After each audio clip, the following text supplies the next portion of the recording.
بسم اللہ الرحمن الرحیم۔ ابن عقیل کی شہادت کا جب حضرت حسین رضی اللہ تعالی عنہ کو خبرنامہ پہنچا، اطلاع ملی، امام علی مقام کو بڑا دکھ پہنچا، بڑی تکلیف ہوئی کہ یہ ہوا کیا ہے۔ آپ نے ارادہ فرما لیا، تشریف لے آئے، میدان کربلا میں آ گئے، بٹیرا لوگوں نے سمجھایا کہ آپ نہ جائیں، وہی کوفے کے لوگ ہیں جنہوں نے حضرت علی کو شہید کیا، سیدنا حسن کو شہید کیا، ان کے ساتھ برے پیش آئے، آپ نہ جائے۔ فرمایا انہوں نے مجھے بلایا ہے، میرا ان سے وعدہ ہے، لہٰذا میں جاؤں گا۔ تشریف لے آئے، میدان کربلا میں پہنچ گئے، مسکیزیں پانی سے بھرے ہوئے ہیں، ظہر کی نماز کا وقت آیا، دشمن کی فوج نے آ کر گھیرا ڈال لیا۔ پھر اندازہ کرنا توجہ، سیدنا حسین رضی اللہ تعالیٰ عنہ نے فرمایا، آلہ کو کیا تم نے نماز پڑھنی ہے؟ حسین کو نماز کا کتنا فکر ہے، دشمن کی فوج سے پوچھ رہے نماز پڑھنی ہے؟ انہوں نے کہا ہاں۔ فرمایا وضو کرو، انہوں نے کہا ہمارے پاس پانی نہیں۔ باوجود اس کے کہ حسین کو پتا تھا کہ یہ سنگلاخ زمین ہے، یہ ریتلی زمین ہے، یہاں پانی بڑا مشکل سے ملے گا، وہ حسین قربان جاؤں تیری بہادری پہ، تیری سخاوت پہ، تیری برابری پہ، فرمایا اپنے خاندان کو سارا پانی ان کے حوالے کر دو، یہ وضو کر کے نماز پڑھے، ہم پیاس سے مر جائے ہم نہیں، لانا کہ امتی کی نماز کا نہ ہو۔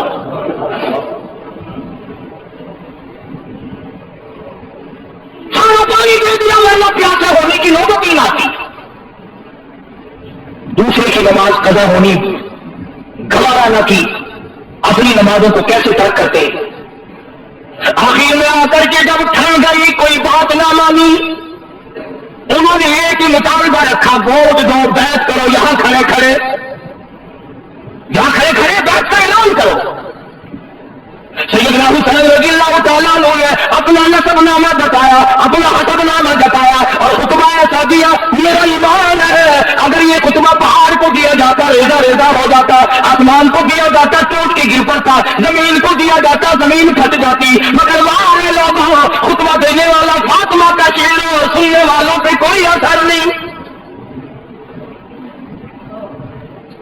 سیدنا حسین رضی اللہ تعالیٰ عنہ نے فرمایا، او لوگوں مجھے رب کائنات کی قسم ہے میں نے ساری زندگی میں ایک نماز قضا نہیں کی۔ فرمایا، او لوگوں تم میرے قتل کے درپا کیوں ہو گئے ہو؟ میں نے ساری زندگی میں کبھی زنا نہیں کیا۔ فرمایا میں نے ساری زندگی میں جھوٹ نہیں بولا۔ فرمایا میں نے ساری زندگی میں کسی کو قتل نہیں کیا۔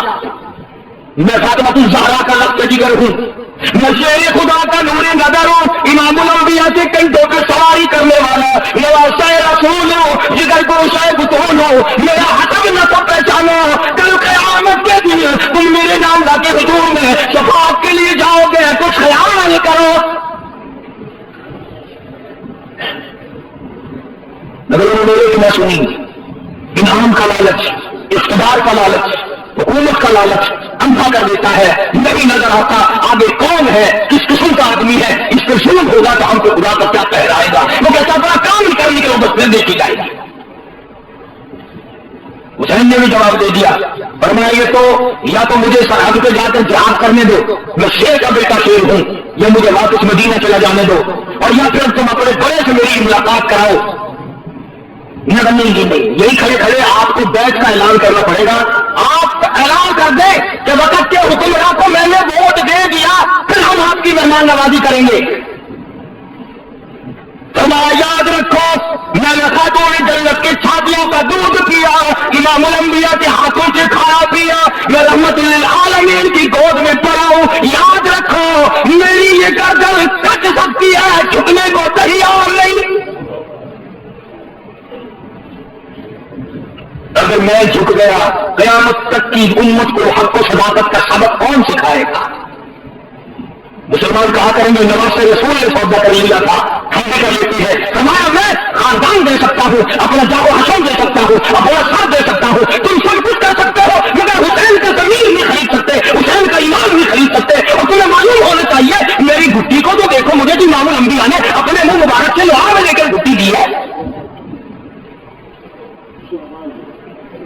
حسین نے اعلان کر دیا ہے نہیں ہوگا، جاؤ تم جو کچھ کرتے ہو کرو۔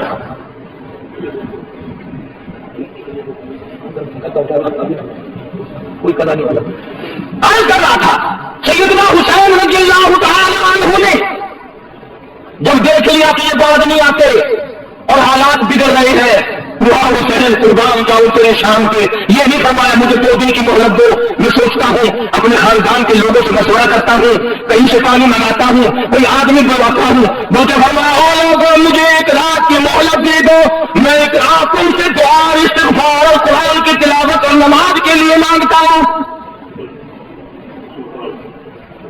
رات دے دی گئی، سیدنا حسین نے اپنے خاندان کی حضرات کی مستورات میں گئے، پردے میں جا کے فرمایا یا ایھا الذین آمنوا اصبروا وصابروا ورابطوا واتقوا اللہ، صبر کرنا، مصیبت جب آئے اس پہ صبر کرنا اچھا ہے، ان اللہ مع الصابرین، صبر کرنے والوں کا ساتھی پروردگار ہے، تم انعام اللہ سے لے گا۔ کئی دن کا فاقہ گزر گیا، کئی دن کی پیاس گزر گئی، ایک مائی بھیک مانگنے والی دروازے پہ آئی، سادات کے خیمے پہ آ کے بھیک کا سوال کر دیا۔ سیدہ زینب نے جواب دیا ہم روزانہ کا نہ جانے کتنا دیا کرتے تھے، آج تو علی اکبر بھی 3 دن کا پیاسا ہے، آج ہم کیا دیں، ہم اپنا سب کچھ دینے کو تیار بیٹھے ہیں۔ ایک بات بتاؤں، اگر آپ لکھ کے لے جائیں، اس طرح سے سن کر اس سے نہ نکالیں تو کام آئے گی۔ مولانا صاحب لکھتے ہیں کہ یہ جو کربلا میں جھگڑا لڑائی ہو رہا تھا، اس سے کافی دور ایک مائی اور اس کا بیٹا سفر کر رہے ہیں۔ بڑی بات سمجھ میں آئے گی اگر توجہ کی۔ سفر کرتے کرتے جب شور کی آواز آئی، جھگڑے کی آواز آئی، تو ماں نے کہا بیٹا لڑائی کا شور معلوم ہوتا ہے کہ جھگڑا ہے۔ اس نے کہا ماں تو کہاں جائے گی، بیٹھ میں دیکھ کے آؤں۔ وہ گیا اور کافی دیر کے بعد آیا اور روتا ہوا آیا اور آپ کی کل لگا امی جان غضب ہو گیا، قہر ہو گیا، ظلم آ گیا، نواسے رسول کو، خاندان کو لوگوں نے ذبح کر دیا، تباہی مچا دی، گلشن نبوت کو لوگوں نے اجاڑ دیا، نبی کا باغ اجاڑ دیا، نبی کا خاندان اجاڑ دیا، نبی کی بیٹیوں کی آبرو برباد کی۔ میرے جیسی ماں ہوتی کہتی او میاں ہو جانے، اب جھگڑے کے پاس نہیں جانا کرتے، ہمیں تو سفر کرنا ہے، چلو اپنے گھر۔ وہ ماں کی بات تھی، کہنے لگے بیٹا میں نے تجھے حلال کا جانا اور وضو کر کر کے دودھ پلایا، میرا ضمیر نہیں مانتا، میری عقل نہیں مانتی، میرا مزاج نہیں مانتا، اتنا بڑا ظلم دیکھ کر، اتنا بڑا قہر دیکھ کر، اتنا بڑا ستم دیکھ کر، گلشن نبوت کو اجڑتا ہوا دیکھ کر تو واپس کیسے آ گیا؟ تجھے چاہیے تھا نہیں مر جاتا، وہ مجھے بتانے آیا، تجھے شرم نہ آئی؟ وہ کہنے والا امی جان اس ڈر سے آ گیا کہ نہ جانے ماں کب تک انتظار کرے گی، جانے کا ارادہ واپسی کا وہیں سے ارادہ کر کے آیا ہوں۔ کہنے لگی بیٹا جلدی جا، حسین کے قدموں میں اگر تیری جان چلی جائے تو قیامت میں بھی تو فخر کروں گی۔ آگرہ میں بیٹا دوڑا، پیچھے پیچھے ماں دوڑی، میدان کربلا میں آ گئے، حسین کے قدموں میں آیا، مقابلے کے لیے تیار ہو گیا، دشمنوں کا مقابلہ کیا، لڑائی کی، کئیوں کو مارا، اس کے بعد دشمنوں نے شہید کر دیا۔ جب سر کاٹنے لگے ماں نے جولی پھیلا دی، الہی میرا نذرانہ قبول فرما، میرا مالک میرا بیٹے کا نذرانہ ہے قبول فرما، فوج میرے پاس نہیں، لشکر میرے پاس نہیں، ہتھیار میرے پاس نہیں، میرے پاس یہ میرا جوان تھا، میں نے دے دیا ہے قبول فرما۔ اور کبھی کبھی اتفاق بھی ہو جاتا ہے، کبھی کبھی اتفاق بھی ہو جاتا ہے۔ ادھر انہوں نے سر کاٹ کے پھینکا، ادھر ماں کی جھولی پھیلی ہوئی تھی، وہ سر ماں کی جھولی میں آ پڑا، بیٹے کا سر کٹا ہوا ماں کی جھولی میں آ پڑا۔ چاہیے تھا بیٹھ کے روتی، غم کرتی، بیٹے کے ماتھے پہ بوسہ دیتی، چومتی چاٹتی، ماما قربان ہو جاؤں، اپنے لگتے جگر بیٹے کا جھولی میں سے سر اٹھا کر میدان میں پھینک دیا اور کہنے لگی ہم اللہ کی راہ میں دینے کے بعد واپس نہیں لیا کرتے، ہم اللہ کی راہ میں دینے کے بعد واپس مانگتی ہوں، کل قیامت کا میدان ہو، آواز لگے حسین کی حمایتی آؤ، میں بھی تو آؤں گی۔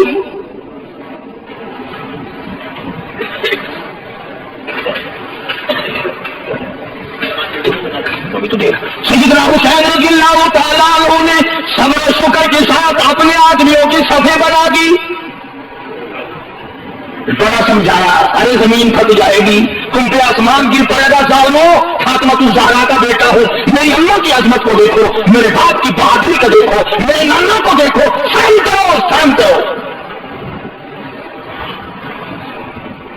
کس طرح سے کسی کو شرم آئے، اللہ اللہ، اور جس کا تقدیر، جس کا انجام بننا ہوتا ہے وہ یوں بن جاتا ہے۔ حضرت حر جو پہلے گھیرا ڈال کے ادھر لگا تھا، گھوڑے پہ سوال ہے، یوں سر جھکا رکھا ہے، یوں سر جھکا رکھا ہے۔ حسین نے پوچھا حر کیا سوچ رہا ہے؟ کہنے لگا جنت اور دوزخ کا انتخاب کر رہا ہوں۔ فرمایا پھر کیا سوچا؟ گھوڑے کو ایڑ لگائی، حسین کے قدموں میں آیا اور معافی چاہ کر حسین کے لشکر میں شامل ہو کر شہید ہو گیا، کہتا میں نے جنت کا انتخاب کر لیا۔ سیدنا حسین رضی اللہ تعالیٰ عنہ کے قافلے پہ چند آدمیوں پہ حملہ کر دیا گیا، قاسم بن حسن کو شہید کر دیا گیا، حضرت عباس کو شہید کر دیا گیا، علی اکبر کو شہید کر دیا گیا۔ خیمے کے پاس ڈھیر لگ گئے لاشوں کا۔ حسین میں کتنی غیرت تھی رضی اللہ تعالیٰ عنہ کہ جب ظالموں نے فاطمہ الزہرا کی بیٹیوں اور منہ کی طرف اپنے گھوڑوں پہ رخ موڑا تو حسین چلایا، ظالموں شرم کرو، پیغمبر کی بیٹیوں کی آپ اٹھا۔ اندازہ لگاؤ، جس کا سارا خاندان شہید ہو گیا، ذبح کر دیا گیا، اس کے ثابت قدمی کا کیا کہنا، اس کے صبر کا کیا کہنا، اس کی تسلیم و رضا کا کیا کہنا۔ آخرکار چھوٹے سے معصوم بچے حضرت علی اصغر کو گود میں لیا اور دشمنوں کی طرف خطاب کر کے فرمایا ہم سے عداوت ہوگی، ہم سے دشمنی ہوگی، ہم سے تمہارا کوئی بگاڑ ہوگا، اس معصوم بچے نے تمہارا کیا بگاڑا، اس کے لیے پانی کا بوجھ چاہیے۔ ظالموں نے پانی دینے کی بجائے تیر مارا، علی اصغر کے حلق کے اندر سے گزر گیا۔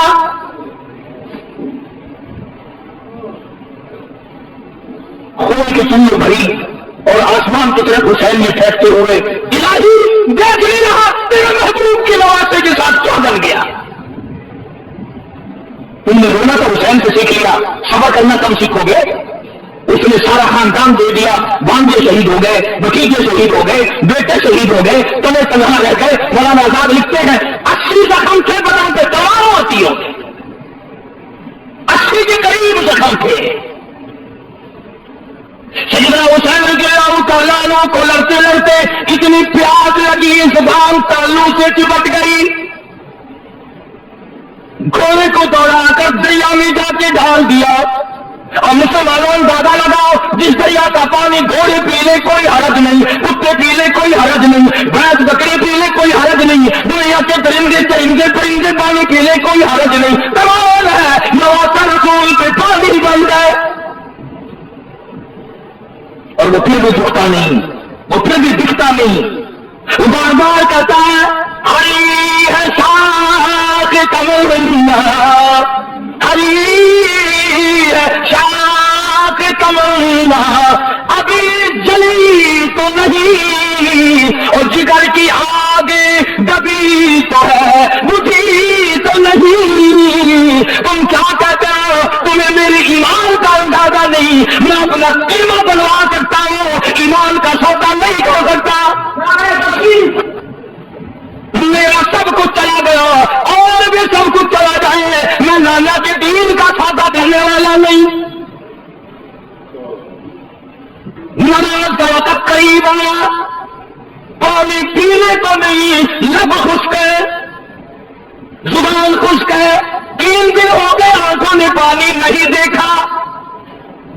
سید کو نماز کا کتنا غم ہے، اپنے اللہ کے حکام کا کتنا غم ہے، وضو کے بجائے کہتا تیمم خاک سے ہوئے، تیمم خاک سے ہوئے، لہو سے غسل سید ہو، تیمم خاک سے ہوئے، لہو سے غسل سید ہو، لبی دریا پیاسوں کی شہادت ہو تو ایسی ہو، علی بابا نبی نانا شرافت ہو تو ایسی ہو، نبی کا سارا خاندان ذبح کر دیا گیا، گلشن نبوت کو اجاڑ دیا گیا، نبی کا چمن اجاڑ دیا گیا، حسین کو پھر بھی کیا حال ہے؟ کہتا لہو کی موج میں ڈوب ہے، لہو کی موج میں ڈوب ہے، بچانا سب کو طوفان سے، گناہگاروں کی کشتی کی حفاظت ہو تو ایسی ہو۔ آؤ قرآن پڑھنا حسین سے سیکھو۔ آج چاروں طرف خیرات ہو رہی ہے، نیاز بڑھ رہی ہے، قرآن پڑھے جا رہے ہیں۔ آؤ حلوے پہ قرآن نہ پڑھو، درگے پہ قرآن نہ پڑھو، پلاؤ پہ قرآن نہ پڑھو، میٹھی کھیلوں پھلیوں پہ قرآن پڑھنے والوں آؤ حسین کے قدموں میں آؤ اور حسین سے قرآن پڑھنے کا وہ طریقہ سیکھو۔ حسین کے بارے میں شاعر کہتا ہے سرے نیزے پہ حضرت نے ہے، سرے نیزے پہ حضرت نے سنایا یوں کلام اللہ، ملائکے بھی ہوئے حیران، تلاوت ہو تو ایسی ہو۔ حسین نے خنجر کی نوک میں قرآن پڑھا، حسین نے تلواروں کے سائے میں قرآن پڑھا، نہ مسجد میں نہ بیت اللہ کی دیواروں کے سائے میں، نماز عشق ادا ہوتی ہے تلواروں کے سائے میں۔ حسین کیا کرتے تھی؟ کچھ ہیرا پھیری کر لے بچے بچ جائیں گے، عشق کرتا تھا سب کچھ قربان کر دو پیغمبر کا دین نہ چھوڑ۔ اس نے دین کا ساتھ دیا، اپنے ایمان کی حفاظت کی، قیامت تک کی دنیا یاد رکھے گی کس طرح حسین نے درس دیا، سارا خاندان شہید کرا دیا، پر محمد عربی صلی اللہ علیہ وسلم کے چمن کو میلا اور غبار ادا نہیں ہونے دیا۔ اس پر ظالموں کی تسلی نہ ہوئی، سر حسین کو نیزے پہ لٹکایا، گھوڑے دوڑائے سر حسین کو نیزے پہ لٹکایا، مائی اور بیٹیوں کو ننگے اونٹوں پہ ڈال لیا، خیمے کو آگ لگائی گئی۔ جب یہ حالات ہو اندازہ لگاؤ کس کا دل برداشت کر سکتا ہے۔ ادھر قرآن پڑھ رکھا تھا سارا خاندان، کوئی نہیں رویا۔ باقی انشاءاللہ آئندہ جمعہ پورا کروں گا، ایک بات سن لو، قرآن کے ماننے والی سیدہ زینب تھی، سیدہ صغرا تھی، سیدہ سکینہ تھی، خیمے کے قریب کھڑی ہو کر تمام خاندان کی عورتوں نے لاشوں کا ڈھیر دیکھا مگر چلائی نہیں۔ قرآن کی ایک آیت پڑھی وَلَا تَقُولُوا لِمَن يُقْتَلُ فِي سَبِيلِ اللَّهِ أَمْوَاتٌ بَلْ أَحْيَاءٌ وَلَٰكِن لَّا تَشْعُرُونَ۔ قرآن کہتا ہے شہید سارے کو زندہ ہے، قرآن کہتا ہے شہید زینب کا عقیدہ ہے، صغرا کا عقیدہ ہے، سیدہ سکینہ کا عقیدہ ہے، خود حسین کا یہ عقیدہ ہے، علی اصغر اور علی اکبر کا یہ عقیدہ ہے کہ شہید زندہ ہے، زندہ رہے گا، قیامت کے بعد میں بھی زندہ، اب بھی زندہ، اللہ کے پاس روزی کھاتے ہیں۔ ابھی پاک میں آتا ہے قیامت کے دن شہیدوں کے بارے میں اعلان کیا جائے گا، مانگو کیا مانگتے ہو، وہ نعمتیں ملیں گی، وہ کہیں گے الہی ہمیں تو بار بار دنیا میں پیدا کر پھر تیرے نام کو سر کٹائے، جو اس میں مزہ آتا ہے وہ